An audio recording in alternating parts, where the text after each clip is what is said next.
On démarre par l'exercice 1. Donc, la première question, ça a été généralement de calculer le revenu d'équilibre.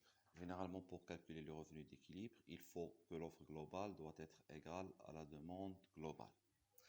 L'offre, c'est Y, et la demande, c'est la consommation plus l'investissement. À ce moment-là, Y égale, on remplace. On trouve que pour la consommation, elle est de 0,7Y plus 1250. Et de même, l'investissement, il est de 1150. À ce moment-là, l'offre égale 0,7Y plus 2400. Donc, la demande égale généralement à 0,7Y plus 2400. Donc, si on fait les calculs, on va trouver que 0,3Y égale 2400. Ça veut dire que Y égale 2400 sur 0,3 égale à 8000. Donc, le revenu qui permet d'équilibrer l'offre avec la demande, c'est un revenu de 8000. Après, on cherche généralement à analyser la situation en se basant sur un revenu de plein emploi qui est de 9000. Généralement, le revenu de plein emploi reflète que généralement il y a l'absence du chômage. À ce moment-là, je dois comparer le revenu de plein emploi avec le revenu d'équilibre. Donc, tant que le revenu de plein emploi est supérieur au revenu d'équilibre de 8000, on est dans la situation de sous-emploi. Et à ce moment-là, on doit généralement déterminer l'écart déflationniste ou bien déterminer l'écart en général. Donc, pour déterminer l'écart, il faut comparer l'offre avec la demande. Donc, l'offre globale, c'est Y. Et la demande globale, c'est la consommation plus l'investissement, qui est égale généralement à 0,7Y plus 2400. Donc, je vais remplacer le revenu par le revenu de plein emploi. Donc, l'offre globale égale le revenu de plein emploi, qui est égal généralement à 9600.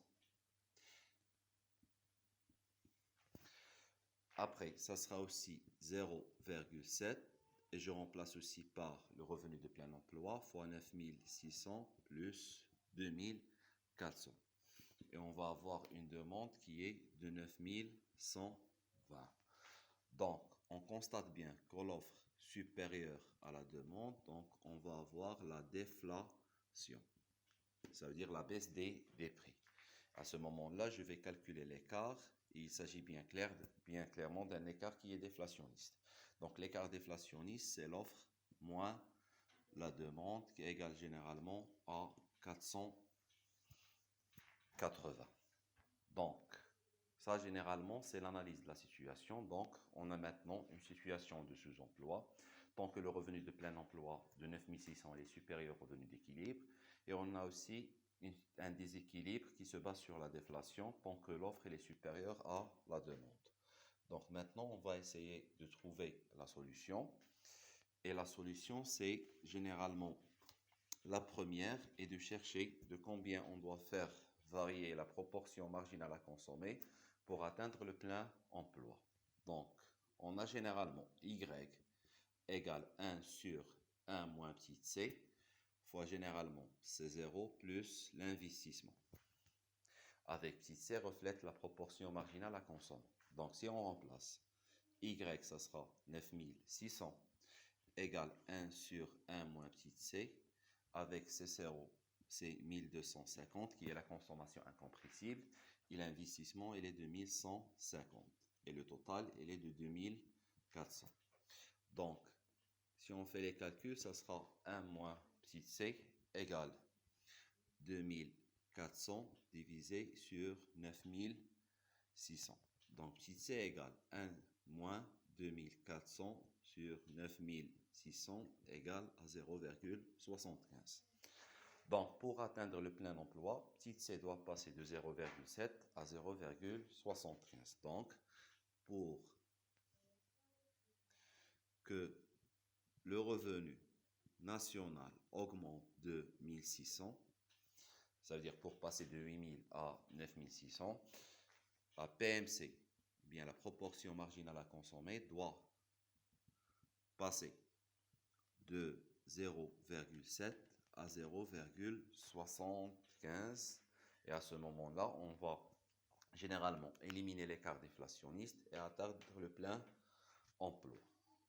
Après, on peut avoir une autre solution, ça veut dire c'est généralement d'agir sur la demande autonome. Et à partir de là, on peut intégrer la formule de multiplicateur. Donc, on a généralement delta Y égale un K qui reflète le multiplicateur fois delta A. Avec A, c'est la consommation autonome plus l'investissement. Donc, delta Y, c'est la variation entre le revenu, bien la différence plutôt, entre le revenu de plein emploi et le revenu d'équilibre, qui est de 9600 moins 8000, égale généralement 1600.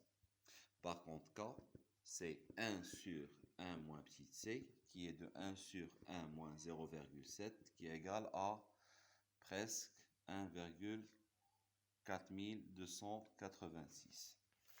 Donc, delta A, ça sera delta Y divisé sur K, qui est égal généralement, si on remplace, à 1600 divisé sur 1,4886. Et on va avoir une variation de 480. Donc, la demande doit augmenter de 480 pour atteindre le plein emploi. S'il vous plaît, on va traiter maintenant l'exercice 2. Donc, l'exercice 2, généralement, il traite le cas où il y a l'existence de ménage, l'entreprise et l'intervention de l'État. Donc, généralement, la première question, c'est de trouver le revenu d'équilibre. Donc, pour calculer le revenu d'équilibre, on va répéter la même condition, telle que l'offre globale égale la demande globale. À ce moment-là, je vais remplacer l'offre, c'est toujours Y, et la demande, c'est la consommation plus l'investissement plus les dépenses publiques. Avec aussi Y égale, c'est la consommation, c'est petit CYD plus C0 plus I plus G, avec YD, le revenu disponible, qui est égal à Y moins les impôts plus les transferts. Donc, on remplace YD par sa formule, et ça sera Y égale petit c fois Y moins T plus F, plus la consommation incompressible, plus l'investissement, plus les dépenses publiques. Je simplifie la relation, et ça sera Y égale petit c fois Y, moins petit c fois T, plus petit c fois F, plus C0, plus I, plus G. Après, je remplace T par sa valeur, qui reflète petit t fois Y, plus T0, plus CF, plus C0, plus I, plus G. Donc, je simplifie encore la relation, et je vais avoir un Y qui est égal petit c fois Y, moins petit c fois T fois Y, moins petit c T0, plus petit CF, plus C0, plus I et plus G. Donc après, je vais essayer de factoriser par Y. Donc, je vais avoir, si je complète, donc je vais avoir un Y moins petit c fois T fois Y, plutôt, ça sera, désolé, ça sera Y, moins petit c fois Y, plus petit c fois T fois Y, égale, généralement, moins petit c T0, plus petit c F, plus C0, plus I, plus G. Si je factorise par Y, ça sera 1 moins petit c, plus petit c fois T, moins les éléments normaux. Donc, après, Y égale 1 sur 1 moins petit c, plus petit c fois T fois moins petit c T0, plus petit c fois F, plus C0, plus I, plus G.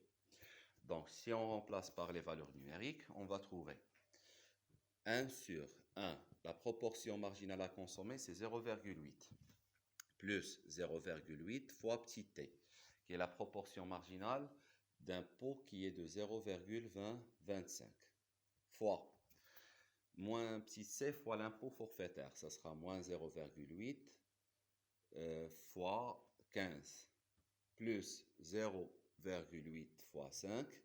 Avec 5, ce sont les transferts, plus la consommation incompressible, c'est 50, I, c'est 50, et les dépenses publiques, ce sont de 20. Donc, Y, ça sera de 200K80. Donc, généralement, le revenu d'équilibre qui permet d'équilibrer l'offre avec la demande, c'est un revenu qui est de 280.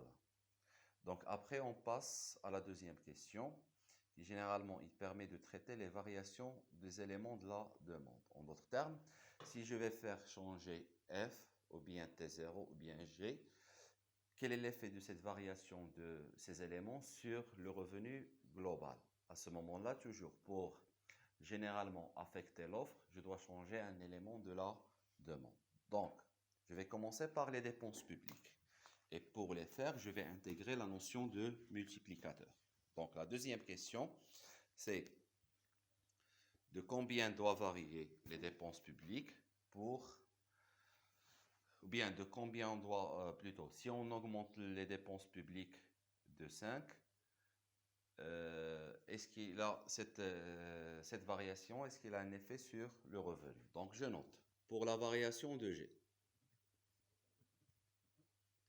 donc on a delta Y égale AKG, qui reflète le multiplicateur du dépense publique fois la variation de G, avec KG égale 1 sur 1 moins petit c plus petit c fois t. Donc, si je remplace, je vais trouver 1 sur 1 moins 0,8 plus 0,8 fois 0,25. Et ça sera égal à 2,5. Donc, delta Y égale K, c'est 2,5 avec une augmentation de dépenses publiques de 5. Donc, Y, ça sera de 12,5. Donc, on doit, généralement, si on augmente les dépenses publiques de 5, Y va augmenter de 12,5.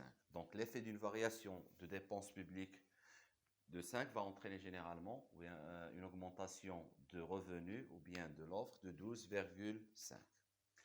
La même chose, on va la refaire pour les impôts. Donc, on va chercher une variation de T0. Donc, je note, la variation de l'impôt forfaitaire, il doit être écrit de la même manière. Donc, delta Y égale le multiplicateur de l'impôt forfaitaire fois la variation de T0. Avec le multiplicateur de T0 et les deux moins petit c, 1 divisé sur 1 moins c, 1 petit c plus petit c fois t. Et ça sera, si je note, c'est moins 0,8 divisé sur 1 moins 0,8 plus 0,8 fois 0,25. Et on va trouver une valeur de moins 2. Après, je remplace la variation de y. Ça sera généralement le multiplicateur de T0 fois la variation de T0. Donc la variation de Y, ça sera égal à moins 2 fois la variation de T0 tant qu'on cherche à diminuer les impôts de moins 5. Donc ça sera 10. Donc une baisse de T0, qui est l'impôt forfaitaire, de 5 va provoquer une augmentation de revenus de 10. Après, on va chercher aussi une variation, l'effet d'une variation de transfert. Généralement, pour la variation de transfert, le multiplicateur de transfert, c'est l'inverse du multiplicateur de l'impôt forfaitaire. À ce moment-là, donc si je cherche la variation de F, ça sera le multiplicateur de F fois la variation de transfert avec la variation avec le multiplicateur de transfert public, c'est l'inverse généralement des impôts. Donc ça, si c'est l'inverse, ça sera plus la proportion marginale à consommer et ça sera un chiffre qui est égal à 2. Donc, delta Y, ça sera le multiplicateur F fois la variation de F. Donc, si je note, ça sera variation de Y. Le multiplicateur F, c'est 2. La variation de transfert, donc on augmente les transferts à 5, ça sera plus 5. Donc, plus 2 fois plus 5, c'est 10. Donc, une augmentation, généralement,